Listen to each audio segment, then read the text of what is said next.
દોસ્તો માર્કેટમાં પહેલીવાર ઓટોમેટિક ઝાલર બેલ આવી ગયા છે। કંઈક નવું જ છે। તમે તમારા ઘર, મંદિર, ઓફિસ ક્યાંય પણ રાખી શકો છો, કોઈને ગિફ્ટ પણ આપી શકો છો અને હા, આખા ભારતમાં કોઈ પણ જગ્યાએ ફ્રી હોમ ડિલિવરી કરી આપશે। ઝાલર બેગ ટોટલ આ બોક્સમાં આવશે ફૂલ પેકિંગ સાથે, સેફટીનું પૂરેપૂરું ધ્યાન રાખેલું છે, તમે જોઈ શકો છો।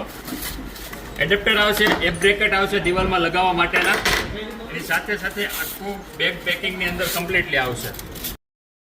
આ બેગ આવશે કમ્પ્લીટ, આમની અંદર જ તે સ્ક્રૂ એમના આવશે, ગ્રીપર આવશે અને ધજા આવશે। આ પૂરેપૂરું સેફ્ટીનું ધ્યાન રાખેલું છે। આ છે ધજા, તેને આવી રીતે લગાવીને પુશ કરી દેવાનું એટલે ફિટ થઈ જશે। અને આને તમે ઇઝીલી ખાલી 4 હોલ પાડવાના છે ડ્રીલ મશીન, તેને ઇઝીલી ફિટિંગ કરી શકો છો આવી રીતે। ને દિવાલમાં ન લગાવવું હોય, ટેબલ લગાવવું હોય તો આ 2 સાઈડ ગમ ટેપ આપેલી છે, એક વખત